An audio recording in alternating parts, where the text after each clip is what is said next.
Kabam fire a massive ban wave out over the community. Kabam also confirmed no chat buffs for January 2022. The gifting event and the greater gifting crystal drops later today, and Spiderman vs Sinister 6 in an animation video. Good day everybody, welcome to the start of the week, and this is your build up to Christmas Marvel Contest of Champions news show. I've got a massive amount of festive delights that are going to be coming your way by the end of the week. Emma's back to open some crystals on the channel, a special Christmas Day featured crystal opening where we try and get a festive miracle by picking up Hercules, fingers crossed, and so much more. It's going to be a pretty exciting week, as well as a festive live stream. So make sure to hit the like button, subscribe with post notifications on all, and let's try and see if we can get to 62,000 subscribers in 10 days. I don't know if that's possible, but we'll see. Challenge accepted. And also, before going anywhere, thank you very much to everybody that supports the channel as a YouTube member and as a Patreon. You're on screen now. Appreciate the ongoing love and support. Also, those that support on twitch.tv/RichTheMan live. That's where I do a lot of my live streaming. And as well, those that give tier 1 subs, tier 2 subs, bits and donations. And those that give the Amazon Prime free Twitch sub. Thank you very much. Remember to renew your subs. And this week is going to be a very fun week, so it's time to kick things off with talking about Hazard Shift Shock/Bleed. I shouldn't have done that. At the weekend I was raking leaves and pulled something. In any case, right, so there's been an issue with this. So a player here said, I'm not sure if this is an issue or not, but during the fight in Alliance Wars 1, there was no timer to indicate shift from Shock/Bleed, vice versa, and 2, there are no descriptions about the timer. As it says here with Hazard Shift Shock/Bleed, striking the defender has a 40% chance to inflict the attacker with a shock debuff, dealing 30% of the defender's attack in damage over 7 seconds. Every 12 seconds, this is a swap for a chance to inflict bleed instead, and it's mentioned here. Now, the images, as you can see right here, where are they? Where's the not detonation, the denotion? When does it denote the shift? Because you're like thinking to yourself, okay, well, I'll have something that is an interaction against this, a counter to this, or something that kind of at least goes, okay, well, this champion here will be kind of fine for the shock immunity, this to the bleed immunity, and then going, okay, right, well, when does it shift between one or the other? Because that's, well, you know, annoying not to have that indication. The same way that shifting immunity, bleed to poison is a thing and has that marker that goes to like a blue icon that then kind of then shifts over to the other blue icon, the poison immunity, the bleed immunity. In any case, late last week it was confirmed by Kabam Respond. Hey there, we pass it on to the team to take a look. We'll update you once we have more info to share. Time goes by until the 17th. Quick update, the team is working on a fix to no timer displayed. As for the duration, 7 seconds is the intended duration. The team is working on getting the description corrected as well. So there's differentiation between like information that's correct and not correct. And as well, one more small correction here. The debuff itself should only last 7 seconds, but the debuff will switch over every 12 seconds. So the in-game description is correct. We'll get, oh, well, okay, so they get that corrected up. So yeah, if you're wondering if you're having an issue with going up against Hazard Shift, then indeed there is a current issue with it, and Kabam are on the case to get it sorted. Well, if you like yourselves a little bit of an animation video, then Kabam have released this really kind of cool using, well, I don't know if it's like in kind of game, I can't remember how this is really done, whether or not this is something you could do in like Blender or kind of like in the like Unreal Engine to create some kind of like video vignette or whatever this would really be called. But yeah, this is really cool seeing Spider-Man as well as some Marvel Contest of Champions characters come into the fray to help out dear sweet Stark Enhanced Spider-Man.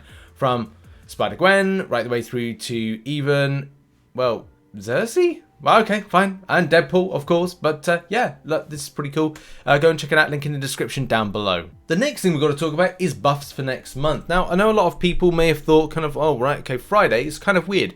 We posted, you know, we got for the CCP, and there was information about the side event for next month. There's also going to be today at 10 AM PST, not just the gifting, which we're talking about in a second, but also we're going to be doing some release note stuff. So it's kind of odd. I think Kabam are getting a lot of things kind of like pre-announced, especially leading into what they're going to be taking a break over the festive period. It doesn't mean that the game is going to be completely kind of no one's going to be there at the offices in Vancouver. There will always be a skeleton crew, and also everyone will be on call to come in if there's a problem, which I think in previous years there has been problems, but you know, we'll have to kind of like see with that. In any case, the question was, what about buffs for next month? And Kabam confirm, unfortunately, there won't be any buffs next month. The shortened development timeline surrounding the holidays always makes this a busy time of the year. We had planned to announce this with the release of notes, but I figured there's no harm in letting you know now. So I'll just like confirm, there's no buffs for next month. Is this so much of a kind of like a bad thing? Is it going to be something that's going to be detrimental? I don't think it is. I think 1 month for not getting kind of buff champions isn't too bad. And the reason I say that is that there's like a calculation, which I did a little while ago, which I'm going to have to come back and refer to.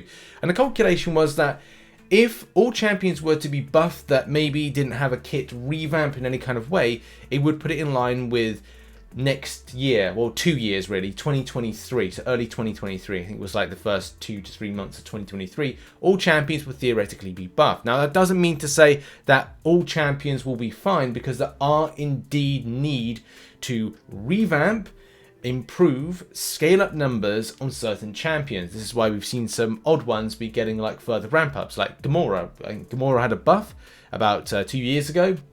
And then this year I think it was, that she then got a further ramp up. So that's just, again, showcases that this could then push it into further schemes. And like Kabam will always have to come back to champions, it's going to bring them up to the current meta in bunny years to make them as good. But in any case, like what a lot of people have said is like most people aren't too happy with that idea that they're not going to get any champions buff for next month. Now, I'd love to be reading through all of the feedback from players, but as usual, what happens on the forum is everybody falls out over something that you're just going to go like, oh, this is just losing brain cells right here. It's been very interesting to note the extent of employment Kabam has been doing. That's one of the big things being said is that, and something that I've pointed out many times, back I think it was about 2 months ago, we pointed out there was a large amount of careers opportunities at Kabam Vancouver, which is basically the head office for Kabam, and especially what was in a lot of key roles. Now, back then I posted or kind of mentioned about 2 months ago that there was 50 positions that had been vacant. Now, it won't be in all the key areas. There will be key areas within Marvel Contest of Champions that they will need ones. And it's kind of weird, ever since I've kind of started talking about that, there's been, now it says Marvel Contest of Champions. Interesting. But the best interesting thing about this is that this 50 mark of having, staff in place has now gone down to about 30 positions that Kabam are now filing for the Vancouver office. And that's good. That means that if the case they were low in numbers and low in staff, then now they are trying to put in more effort and emphasis on hiring more and getting people in. So that's good news. The thread has now been closed, with Kabam Miki sounding off and saying, we work our hardest to ensure that we communicate as much as we can, but that doesn't mean that we're going to be able to respond to every thread or all ideas and feedback. We're not silent, we just don't have anything to say. There aren't always going to be discussions for every topic, especially when it's something that we are saying that we are happy with. Players' feedback is very valuable to us and something we take to heart for many of our decisions, but our designers have their own plans and priorities and work very hard on their designs to make sure they fit into the rest of the game of the contest, which in a nutshell basically means if Kabam want to go to direct, and this is why sometimes I know that people, I've seen comment sections of mine and will message me about Kabam making further decisions and stuff.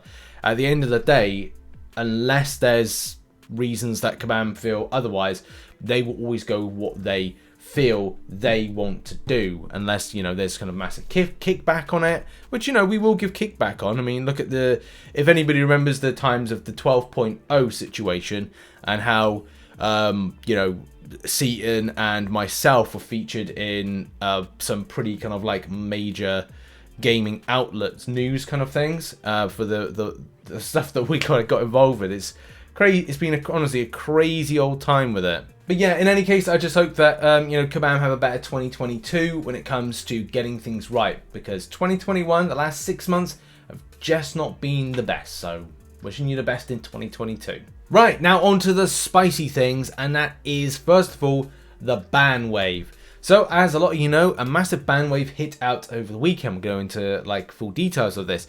One particular player on the 18th of December said, "I've been banned for 28 hours for no reason given. I've never cheated in my life, nor have I used any mod that might change my game or something."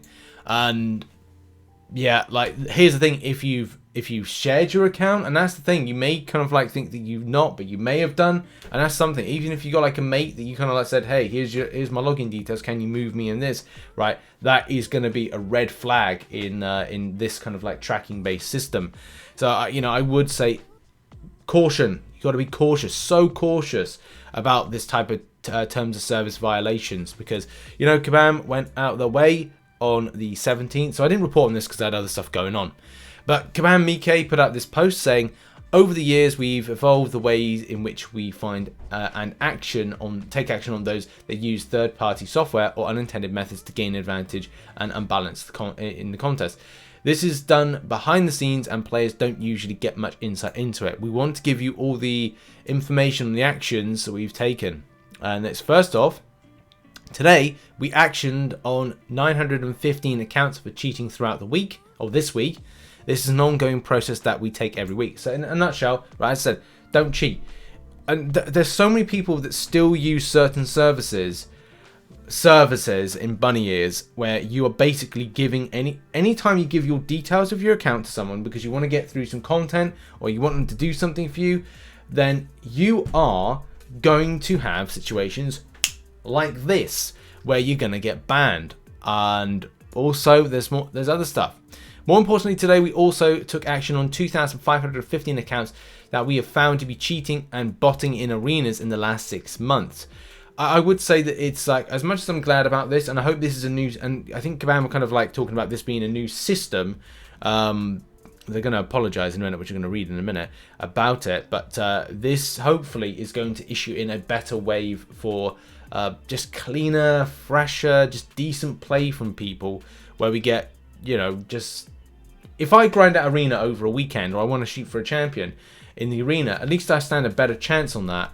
Looking at some like rubbish like this, where 2,515 accounts have been hit. We suspect that a number of these accounts were being spun up and maintained for our upcoming gifting event, and were to be used by those who wanted to circumvent our terms of service. We also know that some of these accounts placed high enough in arena rankings to have bumped some summoners that have played legitimate top ranks. Again, as I said, like, this is something that should have happened a long time ago. I am glad it's happened, right? But it's like, there's a lot of people, a lot of friends I have that have grinded out arena. I mean, I stopped a long time ago doing like competitive arena grinding because, you know, I've got stuff to do over a weekend and also midweek. But it is sad that players have put effort in, you know, missed out. To those summoners, we want to apologize and ensure that we make this right. This is going to be a long manual process, so we ask for your patience and understanding. In the first quarter of 2022, we'll be finding summoners that were bumped from top 100 and top 500 of the arena due to these accounts, and we granted the summoners rewards it should have earned. That's mega. Okay, that is mega, because then it's like they're going back on and sorting out like wrongdoing. And I think this is great. You know, as much as you know, massive criticism at times with Kabam, but it's good that they're doing this, because there are players that have lost out majorly over this. So fantastic, really good to see. Also later on today, great news, gifting is dropping. Yes, gifting is on its way. This isn't from any kind of like announcement. This is from last year's 2020, as I'm going to be kind of doing a comparison based thing. Also, many people have said like, oh, well, you know, what's happening with the Great Gifting Crystal? Nobody knows. All that information drops at 10 AM PST today, and then anything subsequently, like, here's the thing, we don't know on the drop rates, and if they're not in game where you can click on the thing and the eye and like get the drop down of the percentages, then it will mean that players will have to kind of either data mine that or grab the information. I think similar way they did last year. I can't 100% remember because I know Chronic did a infographic on that particular thing. But yeah, later on today, 10 AM PST, it's gifting, baby. And now we end the show on a Monday, as we normally do, with the arena results. Now, this could have been a massively impacted arena or set of arenas because of the bans, and it's a lot lower scores and cutoffs than you might think. Now, if you follow my predictions of last week, then congratulations, you've picked up the champion. But yeah, as I said, interesting results. For Overseer, first of all, 40.1 mil was enough for position 81, and I got the 6-star. 16 mil was enough for position 438, I got the 5-star. In the Selector though, 60.4 mil was enough for position 98, 42.4 mil was enough for position 192, getting the 5-star. 34.7 mil was enough for 319 position, and got the 5-star. And what are my predictions for round 2? Well, I'm going with a 70 mil for the 6-star. Again, just don't know about those grind habits right there, and you've got to be safe really with that margin. It could even be like 65 mil is going to be enough for the Selector, which is a lot less for a featured, but you know, these Champions players already have, so that could play a factor rather than the ban. The 5-star Selector, 35 mil. Again, that's going to be fair with a little margin of error of about 200 positions, thereabouts. 45 mil for Overseer. Again, I think that's fair as well. And then 18 mil for that. But I've seen that maybe kind of, yeah, I get 18 mil is probably fine with that. So those are my predictions for round 2. Those have been some results that I've picked up from various places. And that has been the show. Thank you very much for watching and supporting. This is going to be a mammoth day. There's lots of content being posted on the channel. So make sure to keep locked to the channel, social media and all that stuff. Now that I've seen No Way Home, I'll be a bit more interactive on things now that I'm kind of, you know, not seeing any spoilers. So appreciate you all. Have a good one and see you in the next video. Bye bye.